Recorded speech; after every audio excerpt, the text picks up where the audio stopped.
Hello, good morning, and many thanks indeed for joining us here on Sokoni on the Morning Prime on this day of 27th of Thursday, April 2023. I trust you slept easy, you've woken up well, and you're ready for the good day. Of course, today we focus on matters economy just to see how that is panning out. And we have a warning from the Prime Cabinet Secretary, Musalia Mudavadi, who is warning Kenyans that this economic doldrums that we are in will persist for the next 2 good years. So he's asking Kenyans to be patient with the fact that we are not going to be out of the woods yet, and we should give the Kenya Kwanza administration 2 years to make the elephant dance, turn the economy around. Are we that patient? That is what, of course, we shall be discussing this with our panelist. Eurobond is up there in the air. This is what Kenya is seeking to try and finance its recurrent expenditure. But experts are warning that, well, maybe some of the donors as well, or when the loaners who will be seeking to get this Eurobond from will be greatly shy to advance that loan to Kenya because of issues of default or fears of default as well. We shall be looking at that as well. And in the US, we had a convoy that is, of course, rallying around the states of US, trying to seek investors to come and invest in this country. That and a lot of other issues that we shall be discussing this morning with our panelists. I'm joined this morning with Engineer Patrick Obath, who is the chair of KEPSA Foundation. I'll also be joined by Bill Okero, who is an economist and businessman. We'll be joined by Munyasi Sakwa, who is the chair of Vision 2030 Secretariat, and we'll be joined as well by Nderitu Murithi, who is an economist and the immediate former governor of Laikipia. But let's see what is fresh off the press this morning. We begin with the bold paper. Hidden hand in Jubilee takeover is what is the splash on the front page of the Standard today. Hidden hand in Jubilee takeover. Bid rattles Uhuru. Hidden hand in Jubilee takeover bid rattles Uhuru.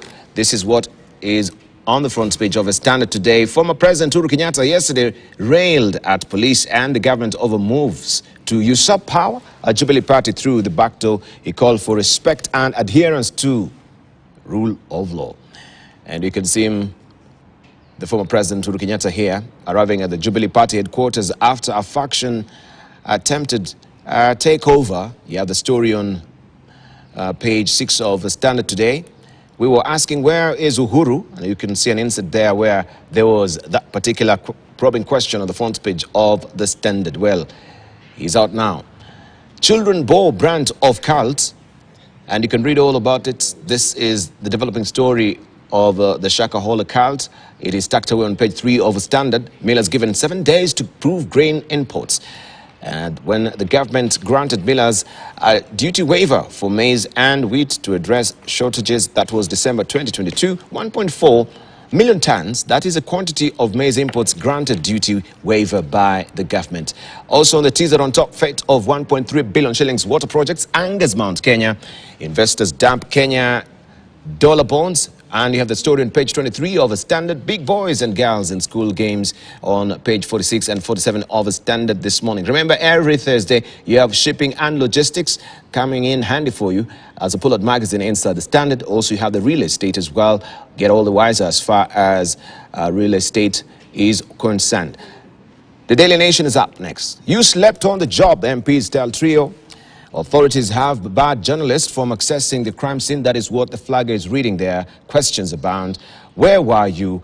Angry lawmakers point an accusing finger at the country's top security chiefs, Japhet Koome, Amin Mohammed and Philip Kameru, for failing to stop the massacre of Kenyans in Shakahola village, Kilifi County, as the death toll climbed to 98 and the government imposed dusk to dawn curfew while declaring the village a disturbed area.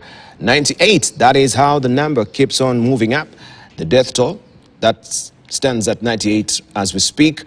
8 more bodies were exhumed yesterday. Even as the search continues, we have Interior CS Kithure Kindiki saying, quote unquote, he, that is Pastor Paul Mackenzie, has been arrested and arraigned 3 times, but always released on small bonds. Most of the deaths that have happened here in Shakahola occurred after the last payment of 10,000 shillings bond. If he was put behind bars by then, this loss of lives will not have happened. But I want to assure you, never again will criminals terrorize people using religion. He will not leave prison.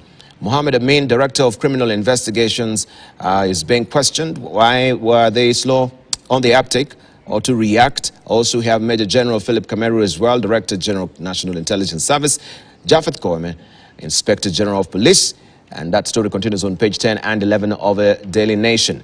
And we can see right now there are efforts to try and bolster the morgues in Kilifi. A refrigerator, I should say, container arrives at the Malindi Sub-County Hospital yesterday. The container, delivered by International Committee of the Red Cross, will be used as a makeshift morgue for the bodies recovered from Shakahola massacre site. We have also inside the Daily Nation, I should say, Uhuru joins fight for Jubilee's soul. Former President Uhuru Kenyatta yesterday stormed Jubilee Party headquarters to stamp his authority following a day of chaos, as factions allied to him and his successor William Ruto fought for control of the former ruling party in his first public dabbling in Jubilee politics since he handed over power to William Ruto, who beats his preferred candidate Raila Odinga in last August's presidential vote. Mr. Kenyatta visited the party offices in Kileleshwa in solidarity with former Daragwa MP Jeremiah Kioni, who is fighting to secure his post as Jubilee Secretary General. You have the story on page 4 and 5 of the Daily Nation this morning. On top here, why black women should be screened for breast cancer earlier. Read out all about it on page 3. On property also comes in handy for you every Tuesday inside the Daily Nation, the DN2 Poland magazine. Baba, while you were away, Azimio plans city rally to welcome Raila, plan protests. You have the story on page 6. He jets back in the country from US tomorrow. You can read all about it inside the Daily Nation as well. Kenyatta back to reclaim Jubilee is a splash on the front page of the Star. Uhuru asked his successor Ruto to respect multi-party democracy. We don't need to be pushed by police. We will peacefully make our decisions. And here's an inset of how it went yesterday. Former President Uhuru Kenyatta and Jubilee Secretary General Jeremiah Kioni at the party headquarters in Kileleshwa, Nairobi. Also, we have on top here tragedy of Mumia's parents who lost 3 sons to Mackenzie Church. That is on page 8 of the Star this morning. No price too high to pay for peace in DRC. This is what General Nyaga is talking about on page 10 of the Star this morning. People Daily up next. Uhuru fights off Jubilee rebels. Uhuru fights off Jubilee rebels is the splash on the front page of the People Daily this morning. Internal coup thwarted. Retired president storms his party headquarters to block MPs allied to Ruto from taking over office. Wrangle appears to have been sparked by rebels bid to decamp from Azimio coalition. And you can see how they came out in force yesterday. An insert here on the front page of the Star of the People Daily, where retired President Uhuru Kenyatta, who is also the Jubilee Party leader, can be seen saluting his supporters when he stormed the outfit's national headquarters yesterday to show solidarity with former Daragwa MP Jeremiah Kioni, who is in battle with East African Legislative Assembly MP Kanini Kega over the seat of Secretary General. That is People Daily. On top, Belafonte, true legend of his time. You can read all about him on page 3 of the People Daily. And also Martha Karua, she's saying this is a direct attack to multipartyism and a declaration of war on Azimio. It is an expression of bad faith that is in relation to yesterday's development. And we have Eden Canaan. This party has a constitution. We ask members of other political parties to desist from interfering with internal affairs of Jubilee. And that is the ruckus that is happening within Jubilee Party. Taifa leo Uhuru atolea Ruto kucha. That is the splash today. Rais mstaafu avamia makao makuu ya chama cha Jubilee na kuzuia wandani wa Ruto kunyakua chama. And you can see him in the office yesterday. Uhuru Kenyatta jana alilazimika kufika katika makao makuu ya chama cha Jubilee kudhibitisha ubabe wake katika chama hicho, siku ambayo ghasia zilizuka kati ya viongozi wanaoegemea upande wa Rais Ruto na wale wanaounga mkono aliyekuwa mbunge wa Ndaragwa Jeremiah Kioni. That story is tucked away on page 3 of Taifa Leo. Also, mafuriko yazua balaa Nyanza na Rift Valley. That is story that you can follow on page 4 of Taifa Leo. Man United Tottenham kitanuka leo. You have a story on page 20 of Taifa Leo. Let's buckle down to some business. Wealthy Kenyans now are stashing near 1 trillion shillings in dollar accounts. Wealthy Kenyans stash near 1 trillion shillings in dollar accounts is a splash on the front page of the People Daily this morning. Farms and persons saves 1 billion shillings in US currency daily. Weakening shilling dollar scarcity trigger stockpile. That is a story that you want to follow inside the People Daily as well. Let's move on and receive what we have on the ticker. Why global farms see Kenya's inflation staying above target, and would-be buyers lose appetite for Java on low sales. Restaurants chain Java House is struggling to find buyers amid reports of low profitability that has made it difficult for its owners to get the price they were looking for. You can follow the story inside the Business Daily this morning. Also, oil companies to bag 4.2 billion shillings in arrears this week. And shares of foreign investors trading at NSE plunges to 30%. This is investor flight, international, of course, investor flight from Nairobi Security Exchange. Foreign investors or investor participation at the Nairobi Securities Exchange plunged steadily to a record low of 30.1%. In March, trading shares worth 19.5 billion shillings and leaving the bourse to rely on domestic investors who have less purchasing power. You can follow the story on page 2 of the Business Daily. In Tanzania, revealed women CEOs driving growth in Africa. In all-powerful display of women's leadership and business acumen, African.com has revealed a list of 93 trailblazing women CEOs, managers, and company presidents from 17 African countries. Their faces are there. You can read all about them also inside the East African, not the East African, but the Citizen this week. Boy 15 arrested over brutal killing of aunt, that is boy, 15 years, arrested over brutal killing of aunt.